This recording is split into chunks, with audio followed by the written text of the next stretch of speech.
Welcome to this explainer. Imagine waking up one morning and finding out the richest person on Earth isn't measured in billions anymore, but in trillions. Sounds like total science fiction, right? Well, it's actually a very real possibility. Today, we're zooming past the daily headlines to uncover the actual mechanics behind this unprecedented level of wealth, specifically looking at the journey of Elon Musk. For years now, financial analysts have been obsessing over one big question. Could he actually cross that $1 trillion threshold? We're going to break down the hidden truths behind his massive fortune. And spoiler alert, it has absolutely nothing to do with a giant CEO paycheck. Seriously, it's really a story about timing, vision, and a completely different way of looking at money. Part 1, the Trillionaire question. Okay, to understand how someone even gets close to $1 trillion, we have to bust a massive myth right out of the gate. People usually assume you get this rich by raking in a massive salary, right? Well, the reality is Musk's actual cash salary has often been incredibly small compared to other top executives. Extreme wealth like this, it's all about holding exponential equity. It's about owning pieces of companies that just explode in value on a scale we've barely ever seen before. Moving on to part 2, risking it all. Let's rewind the clock a bit.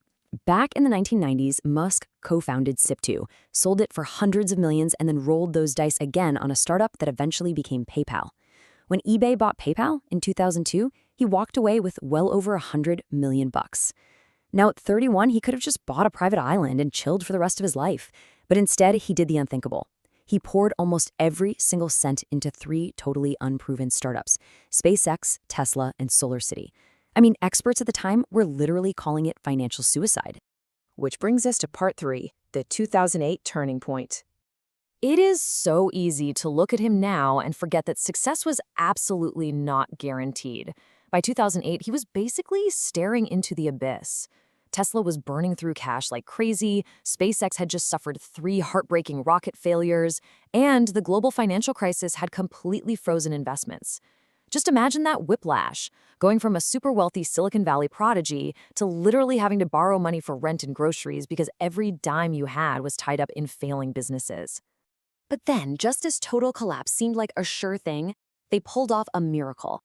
On their very last possible attempt, SpaceX successfully launched the Falcon 1 rocket into orbit, and almost immediately, NASA swooped in with a multi-billion-dollar contract.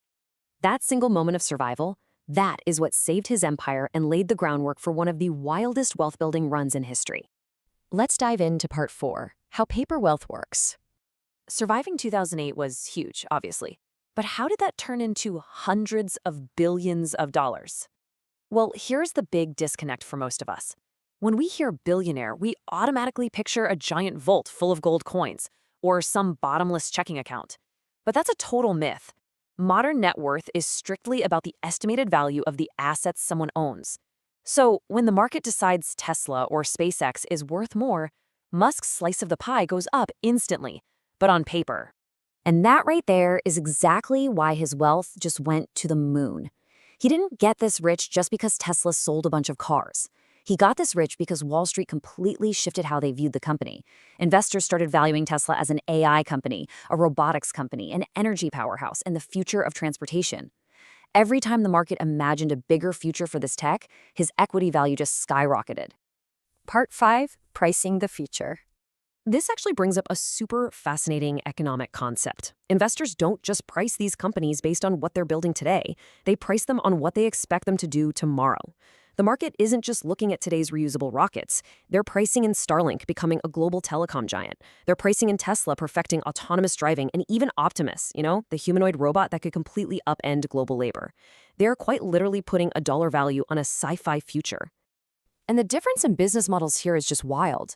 Think about a traditional car company. They build a car, they sell it to you once, and that's kind of it. But if full self-driving actually works, Tesla suddenly becomes a massive robo-taxi network. That means they're pulling in continuous software-like revenue from that exact same car every single day for years. That infinite loop of cash flow is exactly what Wall Street is drooling over. But, and this is a big but, pricing the future comes with terrifying volatility. Get this, $100 billion. That is enough to rival the GDP of an entire country. And that is exactly how much of Musk's paper wealth was completely wiped out in just a few months during a recent market dip.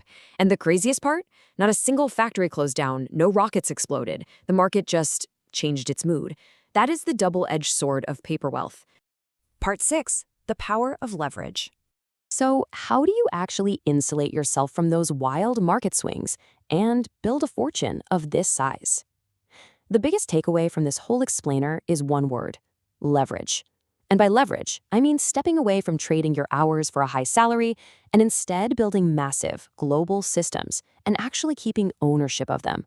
Because that equity, that is infinitely more powerful than a paycheck. By applying this massive leverage and, risking it all when failure was practically knocking at the door, he has completely disrupted 6 major global industries in just one lifetime. We're talking cars, space, online payments, satellite internet, artificial intelligence, and energy storage. Every single one of those required a massive bet on what seemed impossible at the time. And this quote really hits the nail on the head. Extraordinary wealth is rarely created overnight. It's built through years of relentless risk, bold decisions, painful failures, and an unwavering belief in a future that most people couldn't yet see.